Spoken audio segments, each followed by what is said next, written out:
한밤중의 정적을 깨트리는 소리는 알람 시계도 아이들의 울음소리도 아니었습니다. 그것은 현관문을 두드리는 묵직하고 위압적인 쾅쾅쾅 소리였습니다. 시계를 보니 새벽 2시가 조금 넘은 시각이었습니다. 심장이 덜컥 내려앉는 기분이었지만 군대와 소방관 생활로 단련된 본능이 먼저 깨어났습니다. 침대에서 일어나 거실로 향하며 창밖을 내다보았을 때 우리 집 앞마당은 붉고 푸른 경찰차의 경광등 불빛으로 요란하게 번쩍이고 있었습니다. 마치 전쟁터의 섬광처럼 거실 벽을 타고 흐르는 그 불길한 빛들은 제 인생이 완전히 통제불능의 상태로 치닫고 있음을 알리는 신호탄과도 같았습니다. 문을 열자 제복을 입은 보안관 대리가 서 있었습니다.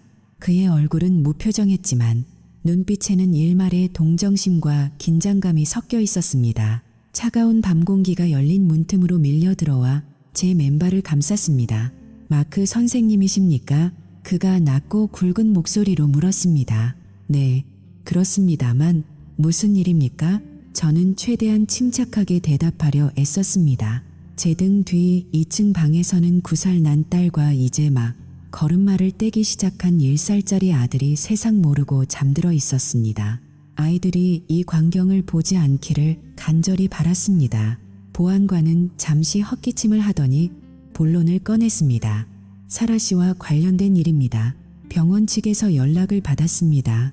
그녀가 구체적인 자해 계획을 언급했고 집안에 등록된 총기가 있다는 사실을 확인했습니다. 현재 그녀의 정신 상태로는 총기를 소지하거나 접근할 수 없습니다. 법원의 명령에 따라 댁내에 있는 사라 씨 명의의 총기를 지금 즉시 압수해야 합니다. 순간 머릿속이 하얗게 변했습니다. 아내가 바람을 피우고 집을 나간 것으로도 모자라 이제는 자신의 목숨을 담보로 저와 아이들의 안전마저 위협하고 있다는 사실이 믿기지 않았습니다. 저는 말없이 고개를 끄덕이고는 안방 깊숙한 곳에 보관되어 있던 금고를 열었습니다. 차가운 금속성의 감촉. 그 총은 우리 가족을 지키기 위해 혹시 모를 외부의 위협으로부터 아내와 아이들을 보호하기 위해 샀던 것이었습니다. 하지만 아이러니하게도 이제 그 총은 가족을 파괴할 수 있는 가장 위험한 물건이 되어 경찰의 손에 넘겨져야 했습니다. 총을 건네받은 보안관은 안전장치를 확인하고 증거물 봉투에 담았습니다. 협조해 주셔서 감사합니다. 선생님, 힘드신 상황이겠지만 이것이 아이들과 부인 모두를 위한 최선의 조치입니다. 경찰차가 떠나고 다시 어둠이 찾아온 거실에 홀로 남겨진 저는 소파에 주저앉았습니다. 손끝이 미세하게 떨려왔습니다.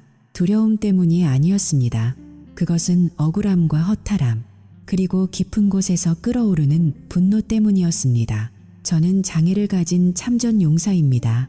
나라를 위해 싸웠고 전역 후에는 가정을 위해 제 모든 것을 바쳤습니다. 코로나 팬데믹으로 직장을 잃었을 때도 저는 불평 한마디 없이 전업주부가 되어 기저귀를 갈고 요리를 하고 아내의 발을 주물렀습니다. 그런데 지금 제게 남은 것은 무엇입니까? 다른 남자와 바람이 나서 떠난 아내, 엄마를 잃고 불안에 떠는 아이들, 그리고 한밤중에 들이닥친 경찰뿐이었습니다. 16년이라는 결혼 생활이 고작 증거물 봉투에 담긴 총 한 자루처럼 차갑게 식어버렸다는 사실을 받아들이기가 힘들었습니다. 2층에서 아들이 잠꼬대를 하며 뒤척이는 소리가 들렸습니다. 저는 무거운 몸을 이끌고 아이들의 방으로 올라가 곤히 잠든 천사 같은 얼굴들을 내려다보았습니다. 이 아이들을 지켜야 했습니다. 설령 그 위협이 아이들을 낳은 엄마라 할지라도 말입니다. 그날 밤 저는 뜬 눈으로 밤을 지새우며 스스로에게 끊임없이 질문을 던졌습니다. 도대체 어디서부터 잘못된 것일까요?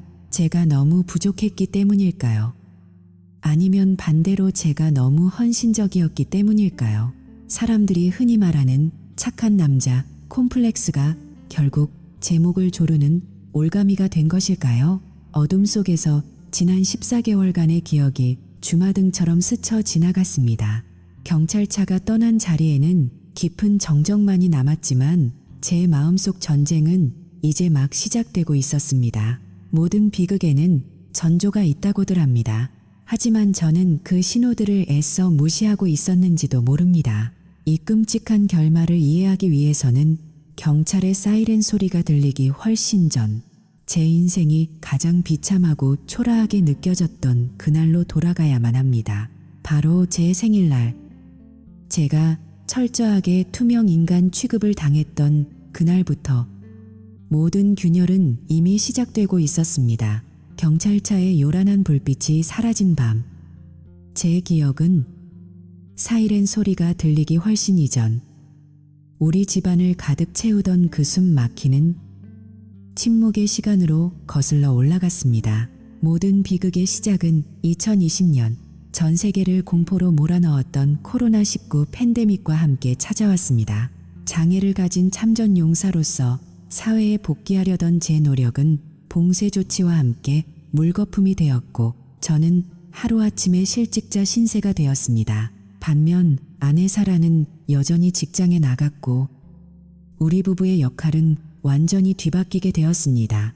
저는 그 상황을 우리 가족을 위한 또 다른 형태의 복무라고 생각했습니다. 비록 군복은 벗었지만 가정이라는 전선을 지키는 것이 제 임무라고 믿었습니다. 갓 태어난 1살짜리 아들과 학교에 갈 수 없게 된 9살 딸을 돌보는 것은 오로지 제 몫이었습니다. 아침 일찍 일어나 아이들의 식사를 준비하고 온라인 수업을 봐주고 산더미처럼 쌓인 빨래를 개고 집안 구석구석을 닦았습니다. 제 손은 거칠어졌고 몸에서는 항상 음식 냄새와 세제 냄새가 났습니다. 하지만 저는 불평하지 않았습니다. 오히려 제가 집안일을 완벽하게 해낼수록 밖에서 일하는 아내의 짐을 덜어줄 수 있다고 믿었습니다. 그것이 제가 사랑을 표현하는 방식이었고 우리 가정을 지키는 유일한 길이라고 생각했습니다. 사라가 퇴근해서 돌아올 때면 저는 현관까지 마중을 나갔습니다. 그녀의 지친 표정을 보면 안쓰러운 마음이 들어 따뜻한 저녁상을 차려내고 소파에 앉은 그녀의 발을 주물러 주었습니다. 퉁퉁 부은 그녀의 발을 제 무릎에 올려놓고 정성껏 마사지할 때면 저는 우리가 여전히 서로를 위하는 한 팀이라고 착각했습니다. 하지만 사라는 달랐습니다. 그녀의 시선은 저를 향하지 않았습니다. 그녀는 늘 피곤하다는 말을 입에 달고 살았고 대화는 단절되었습니다. 가장 눈에 띄는 변화는 그녀의 스마트폰이었습니다. 예전에는 식탁 위에 아무렇게나 놓여있던 휴대폰이 언젠가부터 항상 액정이 바닥을 향해 엎어져 있었습니다. 알림이 울리면 그녀는 화들짝 놀라며 폰을 낚아채듯 가져갔고 화장실에 갈 때도 잠자리에 들 때도 휴대폰을 신주단지 모시듯 챙겼습니다. 제가 아이들 이야기를 하려고 하면 그녀는 건성으로 대답하거나 회사 일이 바쁘다며 짜증을 내기 일쑤였습니다. 저는 그저 그녀가 팬데믹 상황에서 업무 스트레스가 심해서 그렇겠지, 내가 더 잘하면 나아지겠지 하며 스스로를 위로했습니다. 제 헌신이 부족해서 그녀가 차가워진 것이라고 자책하며 저는 더욱더 가사 노동과 육아에 매달렸습니다. 그러나 그 모든 노력이 헛수고였음을 깨닫게 된 것은 5월 제 생일이었습니다. 1년 중 단 하루 제가 주인공이 될 수 있는 날이라며 내심 기대했던 제가 바보 같았습니다. 아침에 눈을 떴을 때 아내는 축하한다는 말 한마디 없이 출근 준비에 바빴습니다. 바빠서 잊었을 수도 있다고 생각했습니다. 저녁에는 다르겠지. 퇴근길에 작은 케이크라도 사오겠지 하는 희망을 품고 아이들과 함께 그녀를 기다렸습니다. 하지만 밤늦게 귀가한 사라는 빈손이었습니다. 그녀는 제 생일을 완전히 잊고 있었거나 알면서도 철저히 무시한 것이었습니다. 식탁에 앉아있는 저를 본체만 체하며 방으로 들어가는 그녀의 뒷모습을 보며 제 안에 무언가가 와르르 무너져 내렸습니다. 제가 기대했던 것은 비싼 선물이나 화려한 파티가 아니었습니다. 그저 고생했어, 태어나줘서 고마워라는 따뜻한 말 한마디였습니다. 하지만 그날 밤 제가 확인한 것은 싸늘한 무관심뿐이었습니다. 참을 수 없는 비참함에 그녀의 휴대폰을 확인하고 싶은 충동을 느꼈고 판도라의 상자는 그렇게 열렸습니다. 그녀의 휴대폰 속 세상은 충격 그 자체였습니다. 제가 집에서 기저귀를 갈고 설거지를 하는 동안 그녀는 직장 동료와 뜨거운 사랑을 속삭이고 있었습니다. 그들의 대화는 3월부터 시작되어 있었습니다. 제가 그녀의 발을 주무르며 사랑을 갈구하던 그 순간에도 그녀는 그 남자와 주고받은 메시지를 보며 웃고 있었던 것입니다. 피곤하다, 야근이다 라는 말은 모두 거짓말이었습니다. 그녀는 업무 때문에 늦은 것이 아니라 그 남자와의 데이트를 즐기느라 늦은 것이었습니다. 심지어 2월에 다녀온 가족 여행에서도 그녀는 이미 그 남자와 연락을 하고 있었다는 사실을 알게 되었을 때 저는 숨을 쉴 수가 없었습니다. 지난 몇 달간의 제 삶이 통째로 부정당하는 기분이었습니다. 제가 바친 헌신은 그녀에게 아무런 가치도 없는 그저 편리한 가사, 도우미의 봉사에 불과했습니다. 더 이상 그 집에서 숨을 쉴 수가 없었습니다. 저는 아내에게 외도를 알고 있음을 통보했습니다. 사라는 당황하는 기색조차 없었습니다. 사과도 변명도 하지 않았습니다. 오히려 들켰으니 차라리 잘 됐다는 듯한 태도였습니다. 그녀는 우리 관계가 이미 끝난 지 오래였다며 자신의 외도를 정당화하려 했습니다. 16년의 결혼 생활이 두 아이의 아빠로서의 제 존재가 휴지 조각처럼 구겨지는 순간이었습니다. 저는 즉시 짐을 쌌습니다. 갈 곳이라고는 홀로 계신 어머니의 집뿐이었습니다. 9살 딸과 1살 아들을 데리고 어머니 집의 좁은 방으로 들어가는 길. 제 심정은 참담함 그 자체였습니다. 트렁크 하나에 우겨 넣은 우리 세 식구의 짐이 제 인생의 전부처럼 느껴졌습니다. 반면 사라는 기다렸다는 듯 짐을 챙겨 그 남자의 집으로 들어갔습니다. 아이들이 아빠와 함께 좁은 방에서 웅크리고 자야 하는 상황에서도 그녀는 새로운 사랑에 들떠 아이들의 안부조차 묻지 않았습니다. 어머니 집에서의 첫날 밤 낯선 천장을 바라보며 저는 뼈저린 고독을 느꼈습니다. 옆에서 잠든 아이들의 숨소리가 유일한 위안이었습니다. 14년이 넘는 시간 동안 가정을 위해 쏟아부었던 제 청춘과 노력이 결국은 아내가 다른 남자에게 가는 길을 편하게 닦아준 꼴이 되었다는 사실에 치가 떨렸습니다. 배신감보다 더 견디기 힘들었던 것은 제 자신이 너무나도 초라하고 무가치하게 느껴진다는 점이었습니다. 저는 그저 착한 남편, 헌신적인 아빠가 되려고 노력했을 뿐인데 왜 이런 결말을 맞이해야 하는지 이해할 수 없었습니다. 하지만 그 좁고 어두운 방에서 절망에 몸부림치던 저는 미처 알지 못했습니다. 이 지옥 같은 고통이 저를 완전히 새로운 사람으로 다시 태어나게 할 기폭제가 될 것이라는 사실을 말입니다. 저는 그 집을 나오면서 두 아이와 찢어진 가슴을 안고 나왔지만 진짜 악몽은 이제 막 시작되고 있었습니다.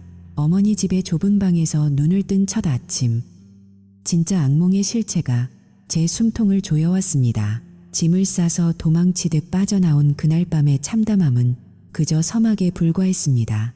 제 삶의 기반이 산산조각 났다는 사실보다 저를 더 미치게 만든 것은 아무것도 모른 채 좁은 침대에서 뒤척이는 아이들의 모습이었습니다. 육체적인 피로와 배신감으로 인한 정신적 고통이 밤낮으로 저를 갉아먹었습니다. 숨을 쉴 때마다 가슴 한가운데에 구멍이 뚫린 것처럼 시렸고 이유 없이 심장이 미친 듯이 뛰는 공황 발작이 수시로 찾아왔습니다. 매일 아침 눈을 뜰 때마다 이 모든 것이 꿈이었으면 하고 바랐지만 현실은 늘 차갑고 잔인했습니다. 하지만 진정한 비극은 저격수의 총알처럼 소리 없이 아이들에게서 나타나기 시작했습니다. 겨우 9살인 딸은 너무 일찍 세상의 어두운 면을 보아버렸습니다. 아이는 엄마라는 단어 자체를 입에 올리지 않게 되었습니다. 왜 우리가 할머니 집에서 살아야 하는지, 엄마가 왜 우리와 함께 있지 않은지 묻지도 않았습니다. 그저 멍하니 텔레비전 화면만 응시하거나 무기력하게 방에 틀어박혀 침묵으로 일관했습니다. 가끔씩 제가 말을 걸어도 단답형으로 일관하는 딸의 눈빛 속에서 저는 깊은 상실감과 엄마에 대한 짙은 원망을 읽을 수 있었습니다. 한편 갓도를 넘긴 아들은 처음 몇 주는 밤마다 칭얼대며 엄마를 찾았지만 시간이 지나면서 그 기억마저 희미해지는 듯했습니다. 우유를 달라고 떼를 쓸 때도, 넘어져서 울음보가 터질 때도 아들은 더 이상 엄마를 찾지 않았습니다. 엄마의 얼굴과 채취를 백지장처럼 지워버린 아들의 모습은 제게 안도감보다는 뼈에 사무치는 슬픔을 안겨주었습니다. 이런 지옥 같은 상황에서 매일 밤 피눈물을 삼키고 있는데 사라는 가끔씩 제게 안부 문자를 가장한 독침을 날렸습니다. 아이들이 밥은 잘 먹는지, 새 환경에 적응은 잘하는지 묻는 말은 단 한 줄도 없었습니다. 오늘 새로 옮긴 부서에서 너무 스트레스를 받았어. 이사한 집 수압이 약해서 짜증나. 나 지금 너무 외롭고 힘들어. 그녀의 메시지는 철저하게 자기 연민과 이기심으로 뭉쳐져 있었습니다.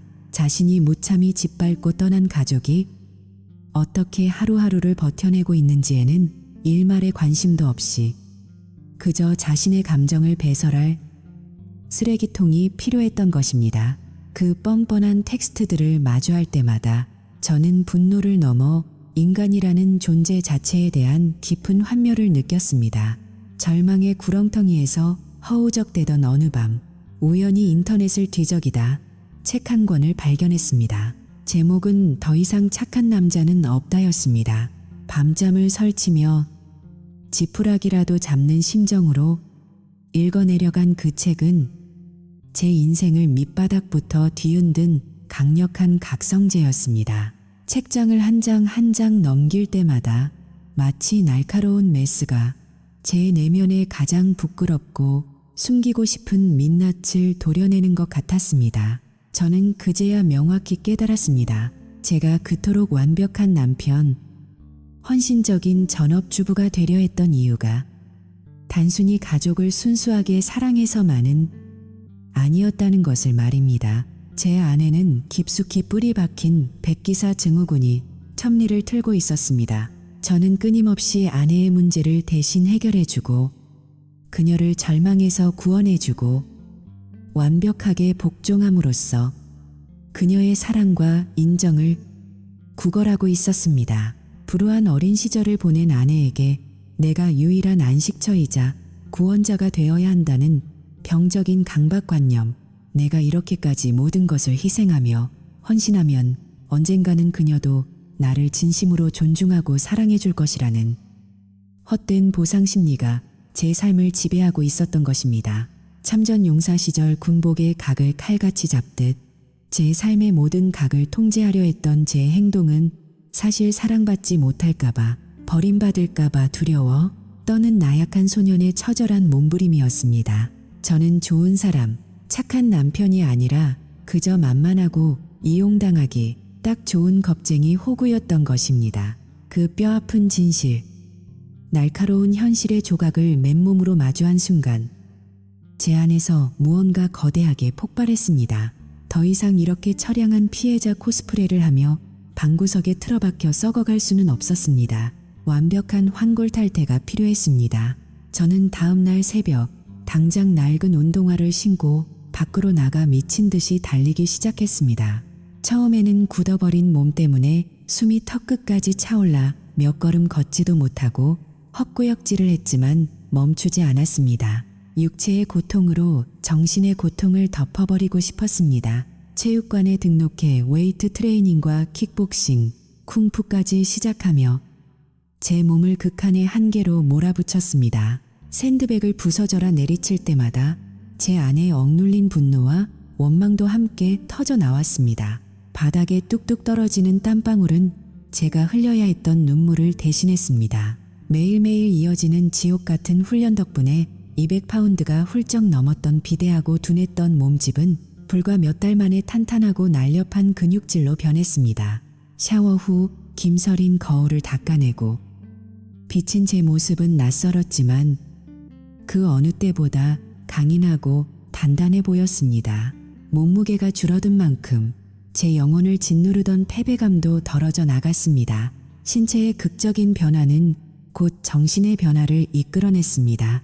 저는 그동안 애써 외면하고 방치해두었던 참전 용사로서 겪어야 했던 외상 후 스트레스 장애를 마침내 정면으로 마주하기로 결심했습니다.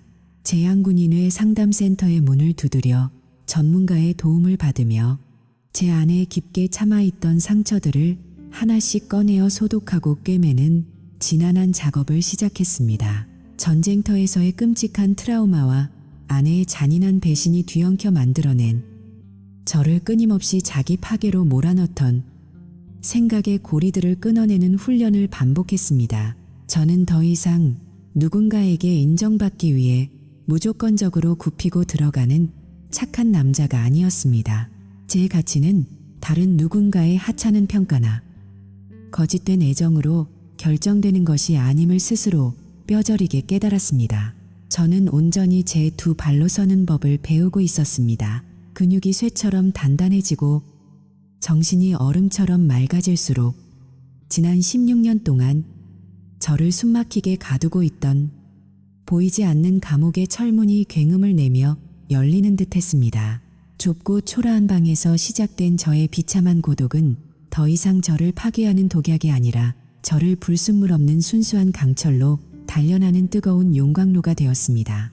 제 삶의 중심이 그 배신자 여자가 아닌 철저하게 저 자신과 제가 지켜야 할 두 아이에게로 완벽하게 맞춰지고 있었습니다. 그렇게 제가 마침내 모든 상처를 딛고 두 발로 땅을 굳게 딛고 일어서려던 찰나 휴대폰 화면에 다시금 그 불길하고 소름 끼치는 이름이 떴습니다.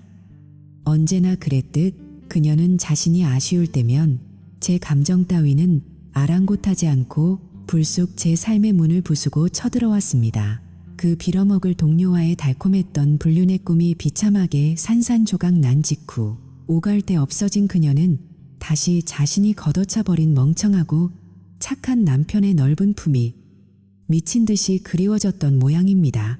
사라가 다시 연락해온 그날 저는 운명이라는 것이 때로는 얼마나 짓궂고 잔인한 농담을 즐기는지 뼈저리게 느꼈습니다. 제가 겨우 수면 위로 고개를 내밀고 숨을 쉬기 시작했을 때 그녀는 마치 제 발목을 다시 깊은 심해로 끌고 들어가려는 물귀신처럼 나타났습니다. 그녀의 목소리는 젖어 있었고 텍스트 메시지에는 눈물 이모티콘이 가득했습니다. 그토록 당당하게 저를 버리고 떠났던 여자가 불과 몇 달 만에 꼬리를 내리고 폐잔병의 모습으로 돌아온 것입니다. 그녀의 완벽해 보였던 사랑의 도피는 참혹한 실패로 끝났습니다. 직장 동료였던 그 남자는 그녀에게 진지한 관계를 원한 것이 아니었습니다. 그저 잠시 즐길 상대 혹은 가정 있는 여자를 정복하는 짜릿함을 원했을 뿐이었습니다. 사라는 그에게 버림받았고 회사 내에서의 입지마저 좁아져 사실상 쫓겨나다시피 했습니다. 갈 곳도 기댈 곳도 없어진 그녀에게 남은 유일한 선택지는 바로 저였습니다. 그녀는 자신이 얼마나 어리석었는지, 아이들이 얼마나 보고 싶은지, 그리고 저를 얼마나 그리워했는지 구구절절 늘어놓기 시작했습니다. 솔직히 고백하건대 처음 그녀의 울음 섞인 목소리를 들었을 때 제 마음은 흔들렸습니다. 16년이라는 세월은 무시할 수 없는 무게였고 제 가슴 한구석에는 여전히 그녀를 향한 미련과 연민이 찌꺼기처럼 남아있었기 때문입니다. 혹시라도 그녀가 진심으로 뉘우친다면 아이들을 위해서라도 다시 기회를 주어야 하지 않을까 하는 나약한 생각이 독버섯처럼 피어올랐습니다. 하지만 그 생각은 곧이어 벌어진 그녀의 끔찍한 쇼 때문에 산산조각이 났습니다. 제가 즉각적인 재결합을 거부하고 이혼 절차를 계속 밟겠다고 단호하게 말하자 사라는 돌변했습니다. 그녀는 더 이상 애원하지 않았습니다. 대신 협박을 시작했습니다. 네가 나를 받아주지 않으면 나는 살 이유가 없어. 처음에는 그저 홧김에 하는 말이라고 생각했습니다. 하지만 그녀의 행동은 점점 더 극단으로 치달았습니다. 그녀는 저에게 자해를 암시하는 사진을 보내거나 약을 과다 복용했다며 새벽에 전화를 걸어왔습니다. 무려 3번이나 자살 시도 소동을 벌이며 제 죄책감을 자극하려 했습니다. 그것은 사랑을 되찾기 위한 절박한 몸부림이 아니었습니다. 그것은 제 목에 보이지 않는 올가미를 씌우고 제 숨통을 조여 자신의 뜻대로 조종하려는 비열한 가스라이팅이었습니다. 결국 사라는 정신병원에 입원하게 되었습니다. 소식을 듣고 병원으로 향하는 제 발걸음은 천근만근 무거웠습니다. 병실 문을 열고 들어섰을 때 사라는 창백한 얼굴로 침대에 누워 있었습니다. 저를 보자마자 그녀는 눈물을 흘리며 제 손을 잡으려 했습니다. 마크, 나 좀 여기서 꺼내줘. 우리 다시 시작하자. 내가 정말 잘할게. 그 순간 저는 그녀의 눈빛에서 기묘한 위화감을 느꼈습니다. 그녀의 눈물은 뜨겁지 않았습니다. 그녀의 애원은 간절함보다는 계산된 연기에 가까워 보였습니다. 의사와의 면담 후 저는 충격적인 진실을 마주하게 되었습니다. 사라는 입원 중에도 저와의 관계 회복보다는 자신이 갈 곳이 없다는 현실적인 문제에 더 집착하고 있었습니다. 그녀는 의료진에게 남편이 나를 받아주지 않으면 나는 길거리에 나앉아야 한다며 자신의 처지를 비관했습니다. 즉, 그녀에게 저는 사랑하는 남편이 아니라 실패한 인생을 구제해줄 안전한 피난처이자 보험, 바로 플랜 B였던 것입니다. 그녀는 저를 사랑해서 돌아오려는 것이 아니었습니다. 그저 춥고 배고픈 현실에서 도망쳐 따뜻하고 만만한 제 둥지로 다시 숨어들고 싶었을 뿐입니다. 그 사실을 깨닫는 순간 제 안에서 마지막으로 남아있던 일말의 동정심마저 차갑게 식어버렸습니다. 저는 더 이상 그녀의 감정 쓰레기통도 인생의 실패를 덮어주는 안전망도 되고 싶지 않았습니다. 병원 복도에 서서 유리창 너머로 그녀를 바라보며 저는 비로소 그녀라는 존재를 객관적으로 볼 수 있게 되었습니다. 그녀는 아픈 사람이기 이전에 자신의 이익을 위해서라면 타인의 고통 따위는 안중에도 없는 지독히 이기적인 사람이었습니다. 사라, 나는 당신을 여기서 꺼내주지 않을 거야. 그리고 우리는 다시 시작할 수 없어. 제가 차갑게 선을 그었을 때 그녀의 표정이 순식간에 일그러지는 것을 보았습니다. 그것은 절망이 아닌 분노였습니다. 자신의 계획대로 움직여주지 않는 인형에 대한 짜증과 분노. 그 표정을 본 순간 저는 확신했습니다. 제가 지금 돌아서지 않으면 저는 평생 그녀의 굴레에서 벗어나지 못한 채 저 자신과 아이들까지 파멸의 구렁텅이로 몰아넣게 될 것이라는 사실을 말입니다. 저는 병원을 나서며 결심했습니다. 이제는 방어만 하는 것이 아니라 내 아이들을 지키기 위해 공격적으로 나설 때가 되었다고. 그녀의 자해소동과 정신병력은 저에게는 고통이었지만 역설적으로 법정에서는 제게 유리한 가장 강력한 무기가 되어줄 것이었습니다. 사랑이라는 이름으로 포장된 그 지독한 기만과 조종의 사슬을 끊어내기 위해 저는 가장 냉혹하고 이성적인 전사가 되어야만 했습니다. 병원 문을 나서는 제 등 뒤로 그녀의 고함 소리가 들려왔지만 저는 한 번도 뒤돌아보지 않았습니다. 이제 진짜 전쟁은 법정에서, 그리고 아이들의 마음속에서 다시 시작될 것이었습니다. 그녀가 쏘아올린 그 마지막 발악은 결국 그녀 자신을 겨누는 부메랑이 되어 돌아갈 준비를 마친 셈이었습니다. 정신병원에서 퇴원한 사라는 마치 아무 일도 없었다는 듯이 뻔뻔한 모습으로 다시 제 삶의 궤도에 진입하려 애썼습니다. 하지만 여러분, 한번 깨진 신뢰는 단순히 시간이 흐른다고 붙여지는 게 아니잖아요. 그녀의 존재는 이제 우리 가족에게 치유할 수 없는 독동물과 같았습니다. 병원 문을 나선 그녀가 가장 먼저 한 일은 아이들에게 연락해 자신의 비참한 처지를 호소하며 동정심을 유발하는 것이었습니다. 9살 된 딸은 엄마의 그런 모습을 보며 극심한 혼란에 빠졌습니다. 엄마를 사랑하고 싶지만 동시에 엄마가 보여준 파괴적인 행동들의 공포를 느낀 아이는 급기야 엄마의 자해 습관을 무의식적으로 모방하려는 위험한 징후를 보이기 시작했습니다. 학교 상담사는 아이의 팔목에서 발견된 긁힌 자국들을 언급하며 제게 긴급히 연락해왔고 그 순간 제 심장은 분노와 죄책감으로 갈기갈기 찢어지는 것 같았습니다. 내 아이가 엄마 때문에 자기 자신을 해치려 하다니. 여러분이라면 이 상황에서 가만히 계실 수 있겠습니까? 겨우 2살인 아들 역시 엄마라는 존재가 나타날 때마다 극도의 불안 증세를 보였습니다. 평소에는 해맑게 웃다가도 사라가 집 근처에 나타나기만 하면 제 다리를 붙잡고 떨어지지 않으려 울부짖었습니다. 전형적인 분리불안 장애였습니다. 아이에게 엄마는 이제 따뜻한 안식처가 아니라 언제 자신을 버리고 떠날지 모르는 불확실하고 무서운 존재가 되어버린 것입니다. 여러분, 아이들은 거짓말을 하지 않습니다. 아이들의 몸소 보여주는 그 공포야말로 가장 정직한 경고 신호였죠. 아이들의 정신이 처참하게 무너져 내리는 것을 목격하며 저는 결단했습니다. 더 이상의 감상적인 타협은 아이들에 대한 명백한 학대일 뿐이었습니다.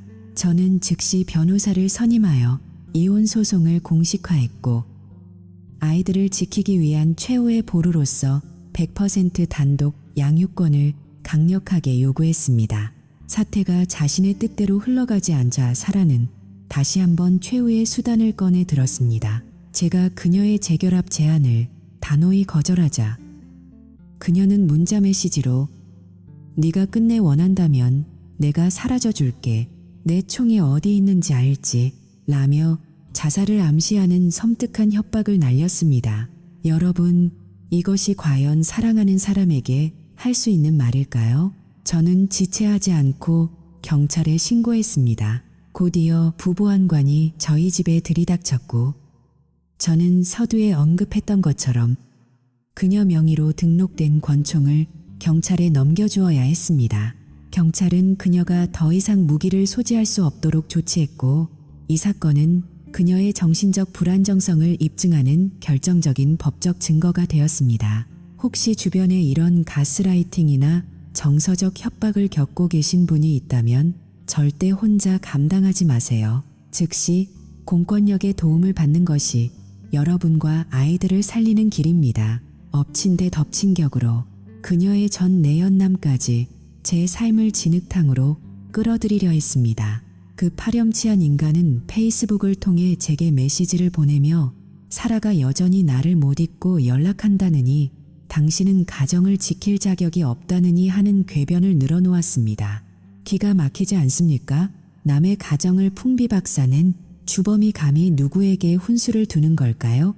저는 분노가 치밀어 올랐지만 냉정함을 잃지 않았습니다. 모든 메시지를 캡처하여 증거로 남긴 뒤 글을 영구 차단했습니다. 그리고 이 사실을 사라에게 알렸을 때 그녀는 오히려 내 책임이 아니다라며 발뺌했습니다. 책임감이라고는 눈 씻고 찾아볼 수 없는 그녀의 태도는 제가 이 지긋지긋한 관계를 끝내야 할 이유를 하나 더 보태주었을 뿐입니다. 여기서 잠깐 여러분께 묻고 싶습니다. 만약 여러분의 전 배우자가 내연남과 얽힌 채로 여러분의 삶을 계속 방해한다면 어떻게 하시겠습니까? 댓글로 여러분의 생각을 공유해 주세요. 저처럼 단호하게 끊어내는 것이 정답일까요? 저는 법원에 제출할 서류를 준비하며 그녀가 보낸 협박 메시지, 자해 소동 기록, 그리고 아이들이 겪고 있는 심리적 고통에 대한 전문가 소견서를 차곡차곡 쌓아 올렸습니다. 사라는 이제 자신이 법적으로 매우 불리한 위치에 처해 있다는 사실을 깨닫고 미친 듯이 발악하기 시작했습니다. 자신의 친정가족들조차 그녀의 외도와 기행에 등을 돌리자 그녀는 완전히 고립된 채 제게 저주 섞인 폭언을 퍼부었습니다. 하지만 저는 흔들리지 않았습니다. 제 목표는 오직 하나. 내 아이들을 이 미친 소용돌이로부터 완벽하게 격리하고 보호하는 것이었습니다. 불안과 공포 속에서 떨던 시간들이 지나고 법원은 마침내 제 손을 들어주기 시작했습니다. 그녀에게는 접근 금지 명령이 내려졌고 아이들과의 접견 역시 엄격한 통제하에만 가능하도록 제한되었습니다. 총기를 압수당하고 법적으로 코너에 몰린 사라는 결국 통제력을 완전히 상실한 채 다시 정신질환의 대수로 빠져들었습니다. 저는 이 피 비린내 나는 전쟁터 같은 일상 속에서도 아이들을 위해 억지로 미소를 지어 보였습니다. 하지만 가슴속 한구석에는 여전히 해결되지 않은 공허함이 남아 있었습니다.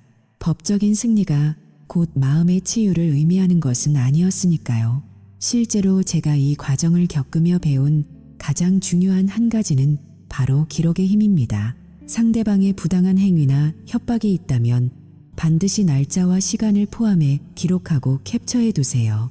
그것이 나중에 여러분의 아이들을 지킬 유일한 방패가 됩니다. 지금 이 순간에도 배우자의 부정이나 정서적 불안정으로 고통받는 분들이 계시다면 아이들을 위해서 참는다는 말이 때로는 아이들을 더 위험하게 만들 수 있다는 점을 기억하시기 바랍니다. 진정으로 아이들을 위한다면 독이 되는 관계로부터 안전한 거리를 확보하는 용기가 필요합니다. 집안 구석구석 배어있는 그녀의 흔적을 지우기 위해 가구를 새로 배치하고 아이들과 더 많은 시간을 보내려 애썼지만 밤마다 찾아오는 PTSD의 망령은 저를 쉽게 놓아주지 않았습니다.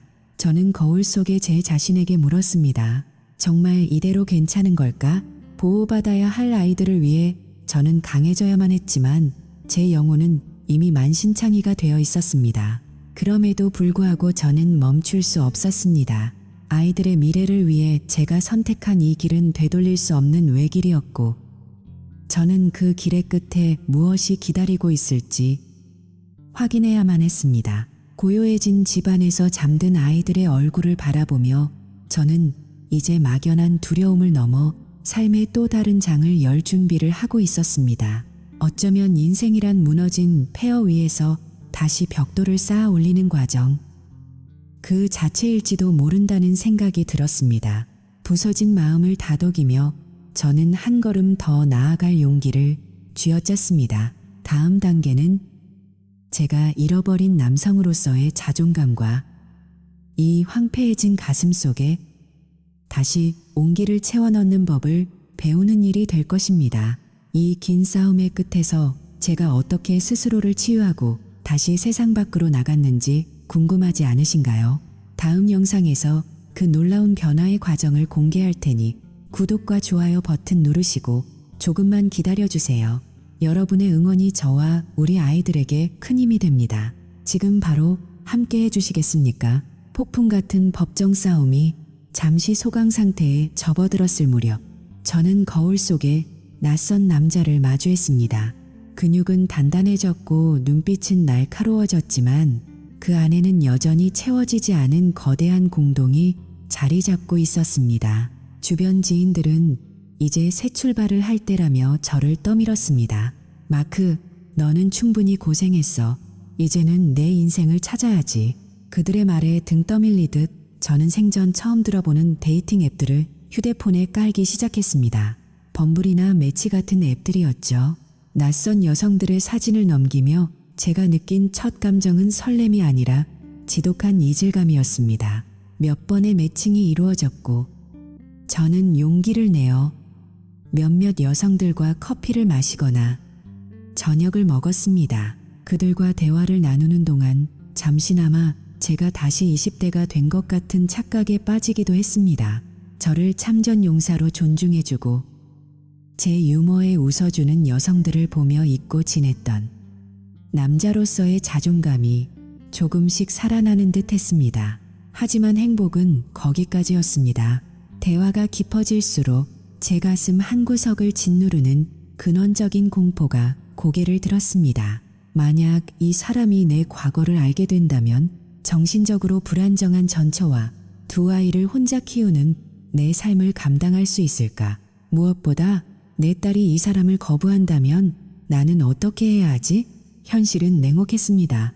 제가 두 아이를 책임지는 싱글 대디라는 사실을 밝히는 순간 긍정적이던 분위기는 순식간에 차갑게 식어버리곤 했습니다.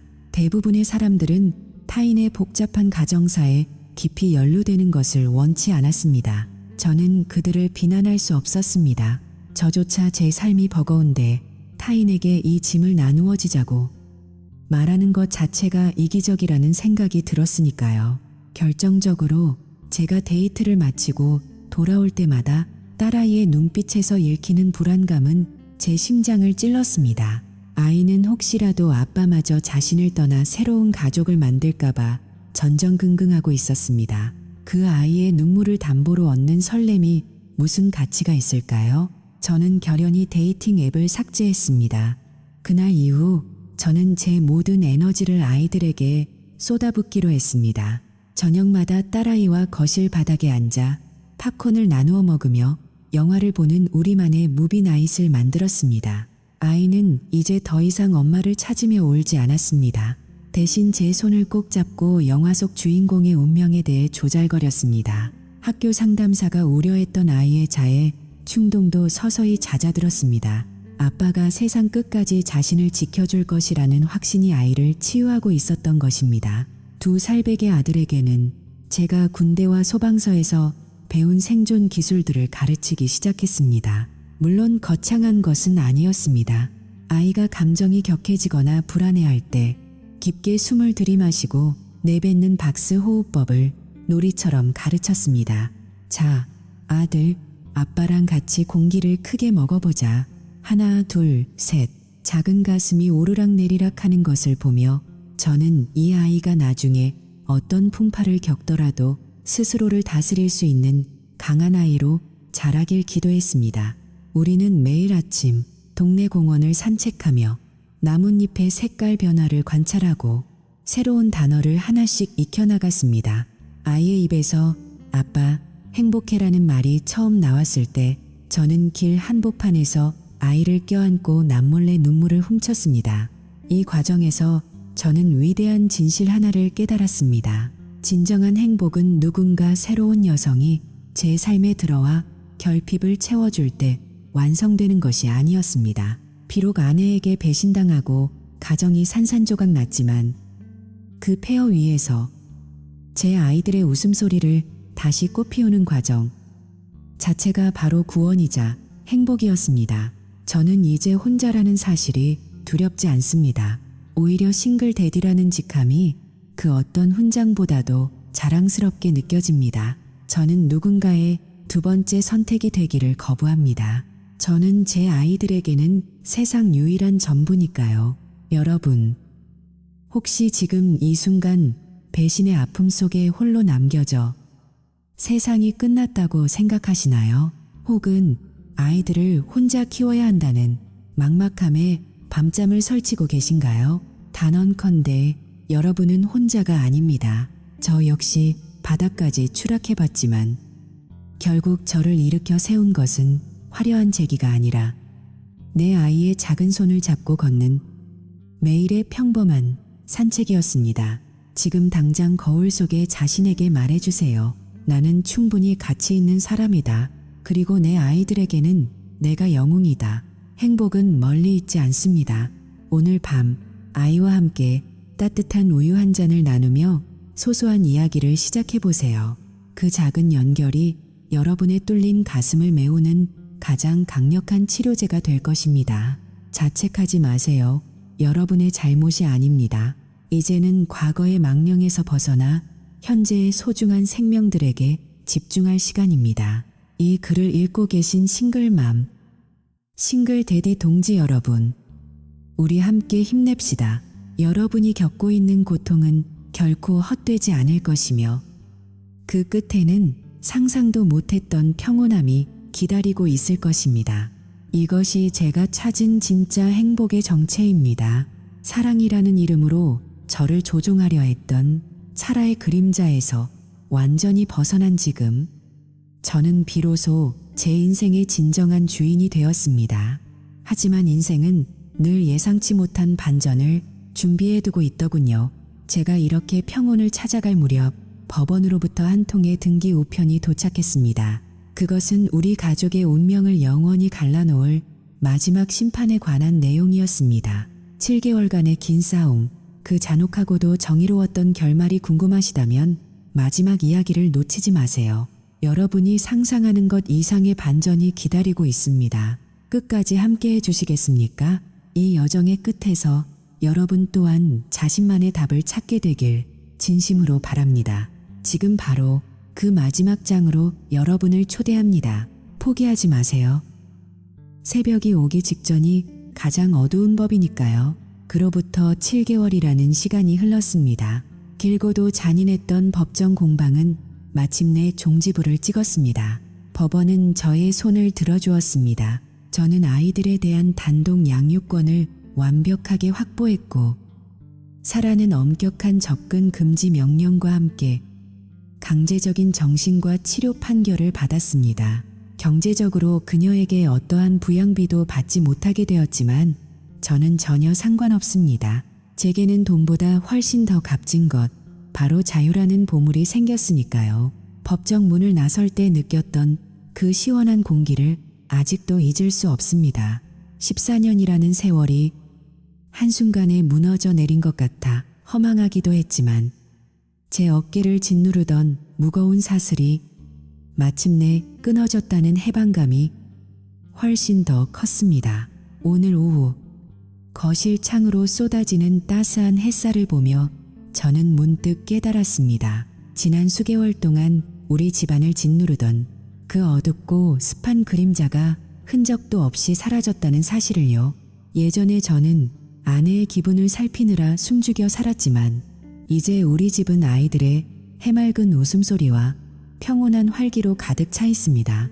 사라는 지금 병원 시설에 격리되어 치료를 받고 있습니다. 가끔씩 그녀의 소식이 들려오면 가슴 한구석이 아리기도 하지만 이제 그것은 제 삶을 흔드는 폭풍이 아니라 그저 지나가는 바람일 뿐입니다. 그녀는 자신의 동료를 선택했고 우리 아이들을 선택지에서 지워버렸습니다. 그 대가는 참혹했습니다. 불륜 상대와의 관계는 예상대로 파멸로 끝났고 그녀는 혼자 남겨진 공포 속에서 스스로를 무너뜨렸습니다.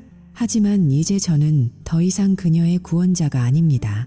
저는 저 자신과 아이들을 구하기로 결정했습니다. 여러분, 저는 이 지옥 같은 과정을 겪으며 정말 소중한 진실 하나를 배웠습니다. 혹시 지금 배신의 상처 때문에 혹은 무너진 가정 때문에 자신을 탓하며 괴로워하고 계신가요? 상대방을 구원하겠다는 명목하에 자신의 영혼을 갉아먹는 희생을 하고 계시진 않나요? 저 또한 한때는 화이트 나이트 신드롬에 빠져 내가 모든 것을 고칠 수 있다고 믿었습니다. 하지만 그것은 오만이었습니다. 나를 파괴하는 관계를 놓아주는 것은 실패가 아니라 구조입니다. 여러분의 가치는 누군가에게 헌신하고 인정받을 때 생기는 것이 아니라 스스로를 존중하고 지켜낼 때 비로소 빛을 발합니다. 만약 여러분이 지금 비슷한 고통을 겪고 있다면 지금 당장 종이 한 장을 꺼내 내가 지켜야 할 것과 내가 버려야 할 것을 써보세요. 이 단순한 행동이 당신의 인생을 바꾸는 첫걸음이 될 것입니다. 많은 분들이 제게 묻습니다. 그렇게 오랜 시간을 바쳤는데 아깝지 않나요? 네, 처음에는 억울했습니다. 군복무 시절부터 몸에 밴 성실함으로 그녀의 발을 마사지해주고 집안일을 도맡으며 그녀의 성공을 뒷받침했던 시간들이 모두 부정당한 것 같았으니까요. 하지만 지금의 저는 다릅니다. 저는 체중을 200파운드 이하로 감량했고 킥복싱을 배우며 제 몸과 마음을 다시 세웠습니다. 외도라는 칼날에 베인 상처는 흉터를 남기겠지만 그 흉터는 제가 살아남았다는 훈장이기도 합니다. 여러분, 절대로 무의미한 희생에 여러분의 인생을 걸지 마세요. 여러분이 행복해야 아이들도 행복할 수 있습니다. 이것은 이기적인 것이 아니라 생존의 문제입니다. 저는 한때 군인이었고 소방관이었으며 처참하게 배신당한 남편이었습니다. 하지만 그 모든 불꽃이 꺼지고 난 뒤 저는 제 인생에서 가장 명예로운 이름을 얻었습니다. 그것은 바로 아빠입니다. 아이들의 작은 손을 잡고 공원을 산책할 때, 잠든 아이들의 머리칼을 쓸어 넘길 때 저는 세상 그 어떤 메달보다도 고귀한 훈장을 가슴에 답니다. 9살 딸아이와 주말마다 영화를 보고 1살 아들과 매일 산책을 나가는 이 소소한 일상이 제게는 기적과도 같습니다. 한때는 딸아이가 엄마를 그리워하며 자해를 언급했을 때 심장이 내려앉는 것 같았지만 이제 아이는 제 곁에서 안정과 웃음을 되찾았습니다. 인생은 때로 우리가 감당할 수 없는 시련을 던집니다. 하지만 기억하세요. 쟤만 남은 줄 알았던 그 땅 위에서도 새로운 생명은 싹트고 상처 입은 새는 더 높은 하늘을 향해 날아오를 수 있습니다. 제 이야기가 지금 어둠 속을 걷고 있는 단 한 분에게라도 작은 등불이 될 수 있다면 좋겠습니다. 포기하지 마세요. 당신은 충분히 강하고 행복해질 자격이 충분합니다. 오늘의 시련은 내일의 당신을 더 단단하게 만들 용광로일 뿐입니다. 만약 제 이야기가 공감되셨다면 구독과 좋아요로 함께 해주시고 여러분의 극복 사례를 댓글로 공유해주세요. 여러분의 한마디가 누군가에게는 살아야 할 이유가 될 수 있습니다. 저는 이제 과거의 망령을 완전히 떠나보내고 사랑하는 아이들과 함께 찬란한 미래를 향해 걸어갑니다. 제가 해냈다면 당신도 반드시 해낼 수 있습니다. 우리 모두는 각자의 삶에서 다시 태어날 준비가 된 위대한 존재니까요. 저는 한때 소방관으로서 수많은 불을 껐지만 정작 제 마음속의 불길은 끄지 못해 헤맸습니다. 그러나 이제는 압니다. 가장 뜨거운 불길 속에서도 살아남는 법은 바로 나 자신을 사랑하는 것에서 시작된다는 사실을요. 저는 오늘 다시 태어났습니다. 저는 단순히 누군가의 전남편이 아닙니다. 저는 이 삶의 주인이며 무엇보다 자랑스러운 아빠입니다. 이 NH의 희유 명예야말로 제 평생의 가장 큰 자랑입니다. 여러분, 지금 당장 여러분의 인생에 대한 주권을 선언하세요. 더 나은 내일은 이미 여러분 앞에 와 있습니다. 지금 바로 시작하세요.